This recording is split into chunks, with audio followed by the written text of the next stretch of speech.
আমাদের নেতাগুলা যারা বুঝি না তারা কি কোটি কোটি টাকার মালিক, নায়িকাদের সাথে জেনা করে, নর্তকীদের সাথে, ওই যে কল গার্লদের সাথে, তারপরে পয়সাওয়ালা যারা যারা এগুলো কন্টাকে করে হোটেলে থাকে, তারা নাকি কি যেন একটা শব্দ তারা বলে, sugar sugar dad, sugar dad, হ্যাঁ এই শব্দটাতে বলে সুগার মম বা সুগার ড্যাড, মানে হচ্ছে মিষ্টি পিতা বা মিষ্টি মাতা, বুঝছেন? তার মানে এমন পুরুষ যার হয়তো শারীরিক শক্তি দিয়ে সে কুলাইতে পারবে না, কিন্তু এত টাকা পয়সা আছে যে এই মহিলাকে একবারে ও ঢেলে দিতে পারবে, বুঝছেন, ভাসিয়ে ফেলবে। ওই রিসোর্টে নিয়ে রাখবে, এয়ার হোস্টেস বানিয়ে দেয়, নায়িকা গায়িকা বানিয়ে দেয়, ফ্ল্যাট দিয়ে দেয়, তাদের সাথে এরা রাত কাটায়, বুঝছেন কথা? আবার ঠিক এমন মহিলাও আছে পয়সাওয়ালা, যুবকদেরকে নিয়ে রাত কাটায়। আপনি কি জানেন যে এটার রেজাল্টটা কত মারাত্মক হতে পারে?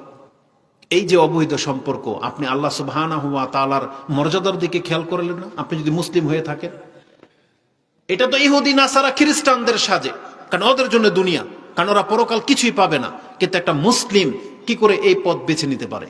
অথচ আল্লাহ সুবহানাহু ওয়া তাআলা আপনার জন্য 4টা বিয়েকে জায়েজ করেছেন। এই যে 4 বিয়ের ব্যাপারটা এখানে নিয়ে আসেন, যেটা বেশি উপযুক্ত, কিন্তু 4 বিয়েকে আপনি নেগলেক্ট করেন, আপনি ব্যঙ্গ করেন, অথচ জেনা করবেন 100টা, আর সেই তুলনায় 4টা বিয়ে করাটা কি বেশি উত্তম নয়? আপনি 100টা জেনা করার চাইতে 4টা স্ত্রী রাখবেন, আপনি রাখেন, আপনি জেনা কেন করবেন? যে জেনা করলে আপনার দুনিয়াও শেষ, পরকালও শেষ।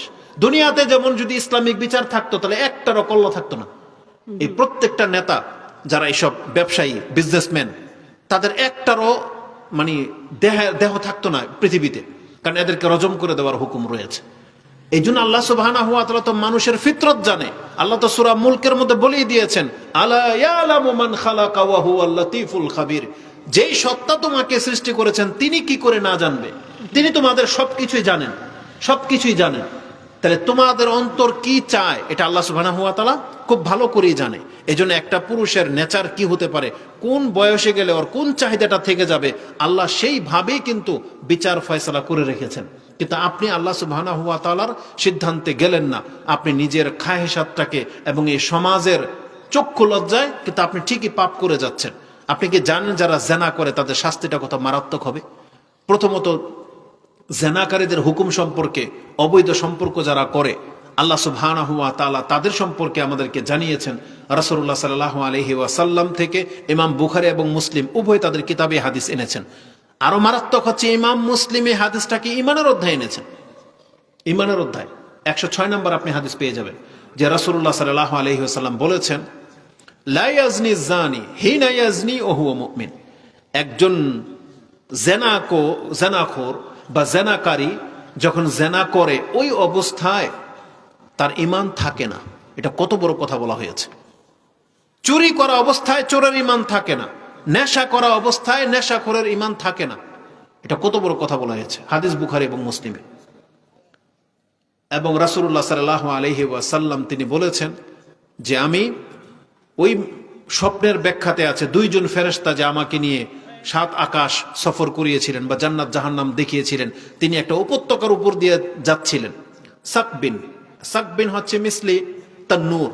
বলা হয়েছে যে তান্নুর হলো যেখানে ওই যে আপনারা কি বলি এটাকে, তন্দুল রুটি ছেকে না, যেটা পাতিলার মতো করে, উপর জায়গাটা একটু গোল সরু আর নিচেটা একটু চওড়া, যেখানে রুটি লাগানো হয়। তা আমি তান্নুরের মতো করে একটা সাক দেখতে পেলাম, বিশাল মটকার মতো। উপরটা হচ্ছে দাইক আর নিচেরটা হচ্ছে ওয়াসিয়া, প্রশস্ত, মানে মটকা, যে বড় বড় মটকা আছে না, ঠিক এরকম। বলতেছে সেখানে আমি দেখতে পেলাম রিজালুন ওয়া নিসাউন ওরাতান, উলঙ্গ অবস্থায় মহিলা এবং পুরুষ ওই তান্নুরের মটকার ভিতরে, আর আগুন দাউ দাউ করে জ্বলতেছে। আগুনের প্রেসারে তারা যখন উপর দিকে ভেসে ওঠে তখন বোঝা যাচ্ছে যে এটা পুরুষ এবং মহিলা, এবং মনে হচ্ছে যে আগুনের তাপে ছিদ্র দিয়ে বেরিয়ে যাবে, কিন্তু বেরোতে পারবে না। আবার আগুনের তাপ যখন সরে যায়, মানে এভাবে বলকিয়ে সাইড দিয়ে আবার চলে যায়। আপনি ভাত, যখন ফুটন্ত ভাত আপনি দেখেছেন, ফুটন্ত ভাত দেখবেন ভাতগুলো এইভাবে বলকের সাথে উপরে উঠে আবার সাইড দিয়ে আবার তলে যায়, উঠে আবার তলে যায়, এভাবে না? ঠিক এই আগুনের তাপে পুরুষ এবং মহিলা উলঙ্গ এইভাবে আগুনে জ্বলতেছে আর উঠতেছে আর নিচে নামতেছে। রাসূলুল্লাহ সাল্লাল্লাহু আলাইহি ওয়াসাল্লামের দৃশ্য দেখে বলতেছে, মান হাজা, এটা কি, এটা কারা? তখন জিবরাইল আলাইহিস সালাম বলেছেন, বা ওই জিবরাইল এবং ইসরাফিল দুইজনই ছিলেন তার সাথে, তারা দুইজনে বললেন এরা হচ্ছে ওই পুরুষ যারা জেনা করত, যারা জেনায় লিপ্ত ছিল, সেই পুরুষ এবং মহিলাকে আল্লাহ সুবহানাহু ওয়া তাআলা এইভাবে এই শাস্তি দেওয়ার ব্যবস্থা করেছেন। এজন্য আমাদেরকে এই অবৈধ সম্পর্ক থেকে বাঁচতে হবে। যদি আজকের বিষয়টা ছিল যে আমি আর আপনি কিভাবে বাঁচবো, এগুলো থেকে বাঁচতে হলে প্রথম আপনার লাগবে আল্লাহর ভয়।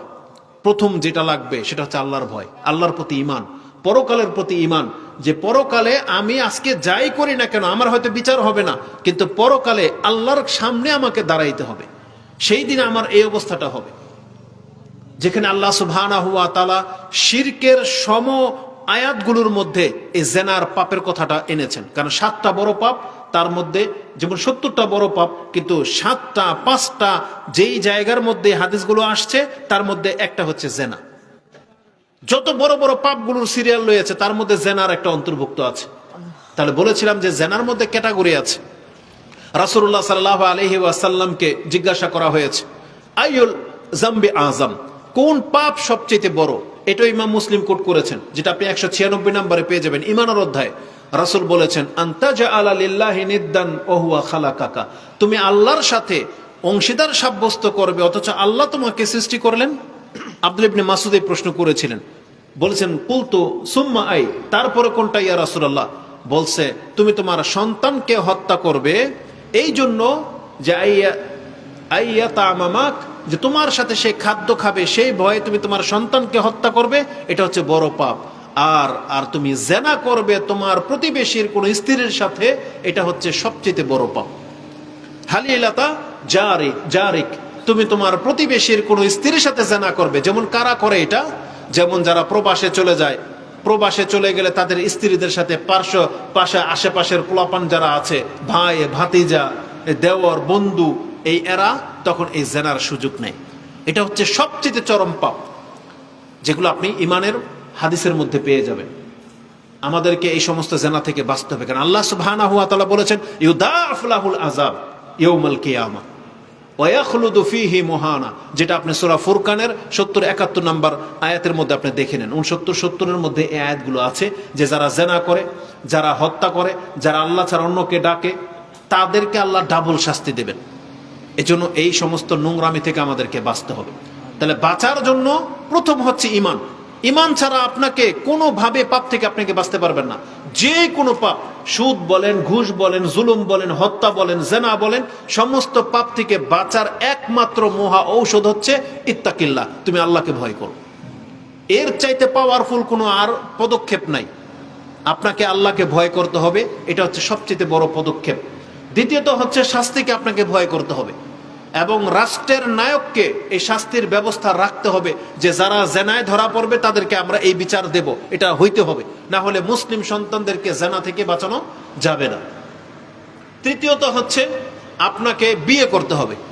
যুবক যারা আছেন দ্রুত তাদেরকে বিয়ে করতে হবে, মেয়েদেরকে বিয়ে দিতে হবে, এবং বিয়ের পন্থাটাকে সহজ করতে হবে। এবং এই যে বহু বিবাহ, যাদের ক্ষমতা আছে, সামর্থ্য আছে, তাদেরকে এটা সহজ করে দিতে হবে এবং সহজ করে নিতে হবে। তাহলে আপনি জানাকে ঠেকাইতে পারবেন। এটা হচ্ছে পদক্ষেপ। আর ছোট থেকে সন্তানদেরকে ছোট থেকে ওইভাবে গড়ে তুলতে হবে। রাসূলুল্লাহ সাল্লাল্লাহু আলাইহি ওয়াসাল্লাম যে পদক্ষেপগুলো নিয়েছেন তার মধ্যে একটা হলো যে তাদেরকে 7 বছর থাকতে সালাতের আদেশ করো, 10 বছর হলে তাদেরকে প্রহার করো, ওয়াফাররিক বাইনা মাদাজি, এবং তাদের বিছানাটাকে আলাদা করে দাও। কেন 10 বছর থেকে এই পদক্ষেপ নিতে বলা হয়েছে? কারণ এই সময়তে ওদের এই যৌনাঙ্গের বা এই গুপ্ত অঙ্গের সম্পর্কে ওদের জ্ঞান চলে আসে, এ সম্পর্কে ওদের আকর্ষণ যদিও আরো আগে থেকেই হয়ে যায়, লজ্জা শরম বলতে কিছু থাকে। এই জন্য কি করতে হবে? এটাকে ওই সময় থেকে কন্ট্রোল করতে হবে। এই ক্ষেত্রে বাপমার উচিত নিজের ঘরেও শালীন বজায় রাখা, পোশাকের ক্ষেত্রে ভদ্র পোশাক পরা। যুবতী বোন থাকলে ভাইয়ের সামনে ভদ্র পোশাক পরা, সে শুধু চেহারাটা হয়তো খোলা রাখবে, কিন্তু বুক পিঠ ভাইয়ের সামনে খোলা রাখাটা মোটেও উচিত নয়। ভাইদের উচিত দেহে ঘরের মধ্যে অন্তত খালি গায়ে না থাকা, বোন থাকলে যুবতী, তার সামনে ভদ্রভাবে আচরণ করা, ভদ্রতার সাথে। নোংরামি, সবাই মিলেমিশে ওই নোংরামি কোনো ছবি, নাটক, রোমান্টিক এইসব দৃশ্য না দেখা, একই জায়গায় বসে, তাতে কি হয়? এতে শয়তানের সুযোগ নেবে। এই জন্য আমাদের লজ্জা শরমটা হচ্ছে সবচেয়ে বড় দিক। রাসূলুল্লাহ সাল্লাল্লাহু আলাইহি ওয়াসাল্লাম বলেছেন যে প্রবাদ বাক্যের সবচেয়ে ইসলামে যে জিনিসটা মানে প্রথম যুগের কথা, সেটা হচ্ছে যদি তুমি ইজা লা তাস্তাহি, তুমি যদি লজ্জা না করো, ইফআল মা শি, তাহলে তোমার দ্বারা যা খুশি তাই করতে পারবে। তার মানে যেই ব্যক্তির লজ্জা নাই, এই ব্যক্তি ওর দ্বারা যে কোনো কিছু হয়ে যেতে পারে। লজ্জা মানুষকে অনেক পাপ থেকে বাঁচায়। একটা রাস্তা দিয়ে দেখবেন যে একটা ছেলে একটা মেয়েকে টিটকারি করতেছে বা কিছু, একটা লজ্জাশীল পুরুষ কোনোদিন এই কাজটা করতে পারবে না। লজ্জাশীল পুরুষ কোনোদিন মহিলাদের কলেজের সামনে গিয়ে ভাবে ফেল করে দাঁড়িয়ে থাকতে পারে না। লজ্জাশীল পুরুষ কখনো নিজে থেকেই অন্য কোনো মহিলাকে মেসেজ পাঠাইতে পারে না। লজ্জা খুব মারাত্মক জিনিস, এই লজ্জাটা রাখবে। তো এই যে পদক্ষেপগুলো আছে, আমাদেরকে সেই পদক্ষেপগুলো গ্রহণ করতে হবে। আর সবচেয়ে বড় ব্যাপার হচ্ছে আপনি দিনের শিক্ষায় শিক্ষিত হন, দিনকে বুঝেন।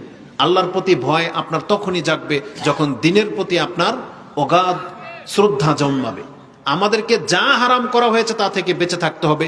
সর্বশেষ একটা আয়াতে আপনাকে বলবো যে আল্লাহ সুবহানাহু ওয়া তাআলা আমাদের উপর তো জিনাকে হারাম করেছেন, সবাই জানেন। আল্লাহ বলেছেন ইনতাজতানিবু কাবাইরা মা তুনহাউনা আন নুকাফির আনকুম সাইয়্যাতিকুম ওয়া নুদখিলকুম মুদখালান কারীমা, যেটা আপনি সূরা নিসাতে পেয়ে যাবেন। যে আল্লাহ বলেছেন আমি তোমাদের উপরে যেটা হারাম করেছি তা থেকে বেঁচে থাকাটাই তোমাদের কর্তব্য।